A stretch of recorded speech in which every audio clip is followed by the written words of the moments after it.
65 to 85% of your 1RM max, which means your repetitions should be anywhere between 6 to 12. And if you're doing muscle endurance, you should be working at less than 65% of your 1RM max, and anything more than 12 reps is going to get you there. So if you look back at slide 19 and you look at all the reps and the frequencies and the percentages of when your 1RM maxes that I incorporate into my periodization training cycle for my gymnasts, it comes directly from the American College of Sports Medicine. The last slide that well, there's a couple more actually. In regards to volume, how many sets should you do? Well, if you're trying to do strength, the repetitions is less than 6 and you want to do 2 to 6 sets. If you're trying to do power, it's one, and you're doing a single effort event, just like gymnastics, it should be 1 or 2 repetitions, and you want to do 3 to 5 sets. And hypertrophy should be 6 to 12 repetitions for 3 to 6 reps. You notice there that if I look at strength and power and hypertrophy, the number 3 is common there: 2 to 6, 3 to 5, 3 to 5, and 3 to 6. So to make it easy for my athletes, I always have 10 exercises. They're going to do 3 sets of everything, and then we're just going to manipulate the intensity for strength, power, and hypertrophy. The way that I manipulate the intensity is using weight vests and ankle weights, because they're young kids and it's easy to manipulate the weight vests and ankle weights, and if they drop them, it doesn't result in appreciable pain. They're not going to break their feet if they drop a weight vest on their foot. The other thing is this is a little bit outdated, because now what we do is we have access to barbells, dumbbells, and kettlebells. So I've changed my weight training program significantly, but for the first couple of years, we just used weight vests and ankle weights, and it worked very, very well. In regards to rest, this is another slide, slide 23, I'll share in class. In regards to the rest periods, if you're working on strength and power, you should have between 2 to 5 minutes of rest period between each of your sets. And if you're working on muscle hypertrophy, you really want to stress those muscles and increase the overload principle. So you want to have less rest, 30 seconds to about a minute and a half of rest. And if you're doing muscle endurance, you could have even less rest, because you're targeting different metabolic processes and physiological processes. If the duration of the event is anywhere from 0 to 6 seconds, like when an athlete is running down the vault, they hit the vault and they land. I mean, it takes about 6 seconds. So the intensity of that is very high, and it's primarily going to be used in the ATP phosphagen system. But then as the duration of the event decreases and the intensity of the event decreases, you're going to be switching predominantly from the phosphagen system down to the fast glycolysis and eventually into the oxidative system. So for my athletes, I want to make sure that I'm not working fast glycolysis. I mean, well, let's rethink that. A vault is going to last from 0 to maybe 6 seconds. So for vault, we want to be working the phosphagen system. But a floor exercise, which is the absolute longest, is only going to last 70 seconds, which is longer than 30 seconds and less than 2 minutes. So the most functioning of so our gymnasts are going to use a combination of the phosphagen and the fast glycolysis system. We're never going to be doing things for 2 to 3 minutes. So to work the oxidative system doesn't necessarily make too much sense. So what I want to do is not only work strength and power, but I also want to figure out how to work my ATP and my fast glycolysis systems. So for that, what we do is in the gym, when we're working aerobics, we don't do what we classically think of aerobics, like get on a bike or a row machine and go for 35 minutes.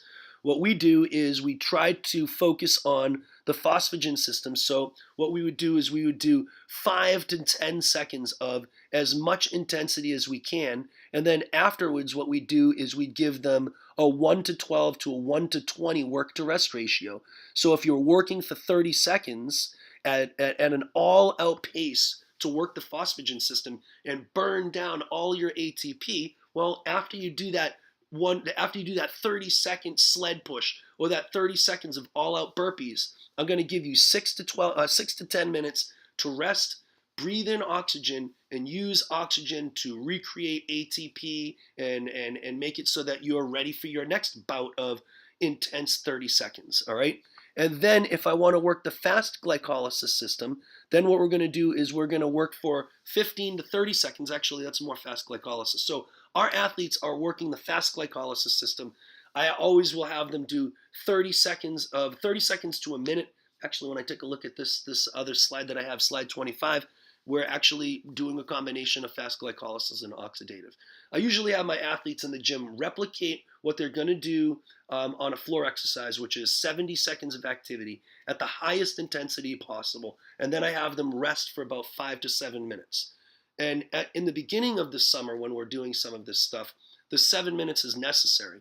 But then after a while, when they become more and more efficient, they do their sled pushes for 70 seconds, and then I'll taper down the rest. And eventually what will happen is the rest that they get in the 5 minutes is enough to recreate all the ATP and make it so that they're ready for the next bout of exercise. But if I have my athletes on a treadmill or on a sled, a row machine or a ski machine, and they're doing that for 30 minutes, then they're working the oxidative system.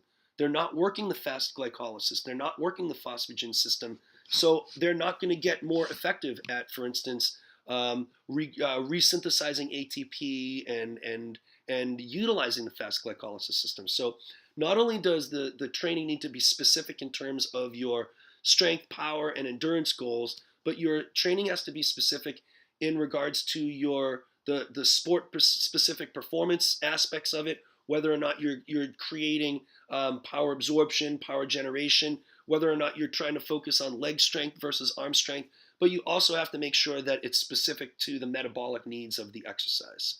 The last thing I'd like to say is when we talked about the endocrine system and the hormone control, the release of hormones and the way that hormones interact with the body to increase protein synthesis and stuff, it never really gave a very clear instruction on how to increase testosterone in younger athletes. So with our younger guys, they're all boys. I only teach boys, and I'll only allow strength and conditioning for athletes who have that little petty stash or whatever, and like the little peach fuzz mustache that like a 12, 13-year-old boy will get. Because if they're not reaching puberty, then they're not going to be able to release testosterone at the extent that I need for these hypertrophy training things to happen. So if a kid is younger than 12 years old, usually I have them just do body shaping exercises and stabilization exercises. But as soon as they reach puberty, they can start doing the strength and conditioning programs with us, because I want to actually try to target testosterone release and almost do strength training from a biochemical perspective. So in regards to increasing testosterone naturally, you want to work large muscle group exercises, do deadlifts, power cleans, and squats. We do a lot of those. You want to do heavy resistance, make sure that the intensity of the lifts is high enough. Work between 85 to 95% of your 1RM max if you can. And then what you want to do is make sure that you're doing multiple sets, multiple exercises, and increase the volume of the training as much as possible. You want to reduce the rest intervals to 30 seconds to 1 minute in between your exercise. And it's really going to take 2 years or more of resistance training experience to be able to accomplish those things. So with those particular criteria, I can set up a biochemical manipulation of intensity, duration, a rest, oxygen consumption, and blah, blah, blah, to result in the strength training that I want. So in order to put together a true exercise program is a symbiont, or is a dynamic system between nutrition, rest, intensity, specificity, individuality, and therefore each of your exercise programs for each of your athletes, for each of your sports, has got to be somewhat different, so that you can take into account the fact that not all of your athletes are the same athlete. Right now we're on slide 27. There's a difference between free weights and machines in terms of whether or not you're going to choose those modalities. Free weights are obviously much less expensive than machines. You can go to Dick's Sporting Goods and get yourself a 15-pound dumbbell or a 35-pound dumbbell and do your exercise. But one of the interesting things about free weights is that they're always a constant 35 pounds or 15 pounds or whatever. Because of that, it's your muscles with the active length tension curve. Your muscles can only produce the most amount of tension and force in the middle of their resting length. Therefore, your muscle is weaker and in total extension and total flexion. And because of that, you're not going to be able to lift as much when your arm is in complete extension and when your arm is in complete contraction compared to when your muscle is at 90 degrees or in the middle of its resting length. Therefore, you're only going to be able to lift weights that you can accomplish at those extremes of your flexion and extension. So actually, when you're lifting weights, it's only the amount of weight that you can lift when your muscles are at a biomechanical disadvantage, and machines can manipulate that. You can use varying resistance machines so that you can actually use more weight when your muscles are at the intermediate length that they're utilized at. So in some instances, free weights are cheaper. They take up much less space, but they do have some biomechanical drawbacks that machines that can manipulate moment arm and resistance. And the machines are also a little bit safer because they can act as the spotter for the athlete. And if the athlete has to dump the weight and they're on a machine, they just let go of the bar and there's nothing going. There's very little ramification. So.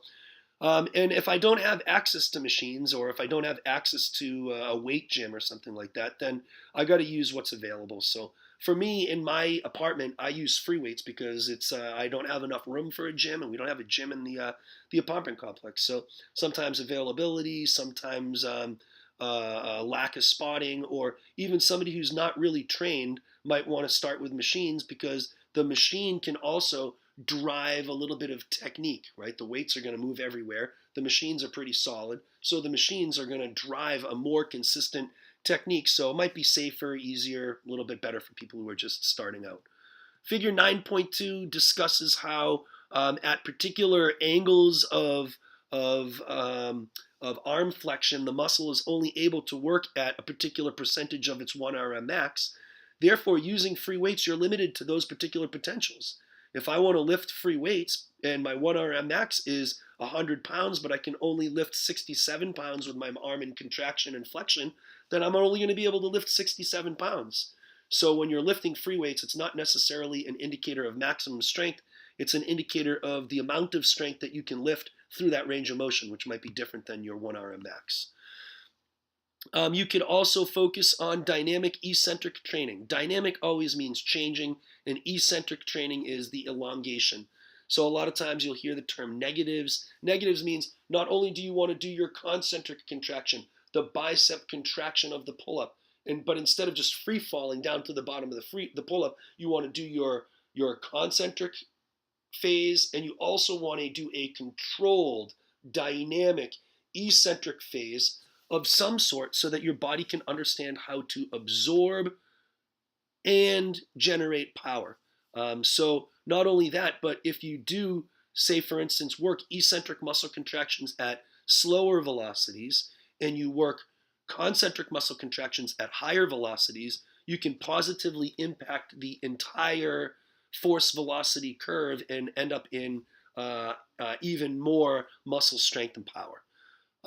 So right now we're on slide 30. There are machines that you can use that will help change the resistance as you're training. In fact, if instead of using barbells, I've even started to manipulate using like chains on the ends of the barbells. And as you start, most of the chain is on the floor. But then as I go through my bench motion, more links come up off the floor.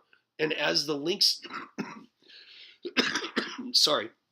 as the links are moved away from the floor, there's increase in resistance. So you can do different strategies that will vary the resistance during training so that you can change the intensity, or that you can manipulate intensity during range of motion.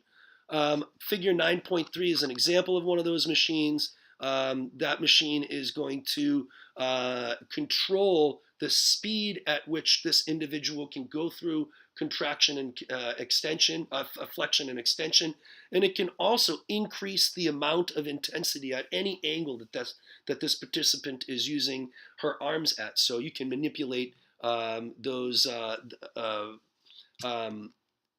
resistance mechanically through machines. But another way to do it, like I said before, is something like using chains instead of weight plates and things like that. So slide 32, isokinetic training is where iso is the same and kinetic is another word for speed. So the same speed training, which means that as you go through the range of motion, even if I pull a harder and harder intensity, the machine makes it so that I can only go at a particular velocity. So there are ways that you can use either electronics, air, hydraulics, or some other way to manipulate the velocity as you're lifting. So that would be isokinetic training. Plyometrics is utilizing the stretch shortening cycle. Your muscles have an ability to contract, and at the end of your muscles there's a tendon, and that tendon is a spring. So if I can get the contraction to occur at the same time that the spring releases its energy, you can result in an even greater intensity of a movement. So really what's happening is you're trying to imagine if, say, for instance, you took one of those little springs, a little pen, a click pen, click, click, click, click, and inside that has the little spring. You take the spring out and you pull the spring too far, then the spring will never be able to go back to like a good functional spring again. All right, your tendons are somewhat similar. They're like a spring, and if you overstretch your tendon, you can't store energy in it. But if the energy in the spring is stored and that energy releases at the same time, I like gastrocnemius makes a contraction, then I can couple those two contractions and result in a bigger jump or a higher intensity movement. So a higher amplitude of movement, not necessarily intensity. So you can do plyometric training. The thing is, in gymnastics and volleyball and other sports, basketball, a lot of the sport is impact, impact, impact, impact, impact onto the ground. So for us to incorporate plyometric training during season doesn't really necessarily make sense, because the plyometric training on top of the pounding through routines is going to put a little bit too much potential stress on the tissues with not enough adequate rest. So if we're going to do any plyometric training, we always do it in the off season or the preseason. Slide 34 is a picture of somebody doing a box jump up and then a depth jump and then a box jump up. These would be all examples of plyometric training. And as you do plyometrics, you're working on the synchronization or the coupling between the active component and the passive component of your muscle and your tendinous tissue. Slide 35, you can also do E-stim. I'm sure you've seen some of those commercials. The guy has that little, like the belly pack, and the belly pack sends an electrical signal somewhat similar to your action potentials, which are being sent from your brain into your muscles, and your muscles contract, and that muscle contraction could potentially be, could increase hypertrophy and strength of those muscles. In some instances, if you're really lazy, these might be good strategies to increase strength. Or if you're immobilized and you're recovering from surgery or something like that, maybe during your initial bouts of rehab, it could be the case that electrical stimulation is somewhat helpful, but more evidence is necessary. You also want to now start thinking between your core training and your peripheral training. Core training involves your trunk, muscles around your spine, and your abdominal regions. Yoga, Pilates, Tai Chi, physio ball exercises are really good for that. There's been a big kick with core training in gymnastics because they have to be in control of their back and their belly. We do a lot of core training, but a lot of gymnastics is core training. So we're really focused on core training in regards to keeping your body a lever, a one unit. So we do a lot of like core training while rotating. We do a lot of core training with plank holds and also leg lift, handstand shaping exercises. But with gymnastics, we do a lot of core training. But anything like sit-ups or when you're doing a plank hold or something like that, or you're doing arch raises. Although we don't do so many arch raises, we do arch holds because I believe arch raises are not necessarily great for your lower back. But so anyway, in regards to core training, it could be the case that it helps reduce injury due to falling, lower back injury. There's benefits to core training in terms of maintenance of posture and things like that. So, all right, what else are we at? We're at, and then what we can do is we can go into manipulating anaerobic and aerobic power training. It depends on what the sport is really focused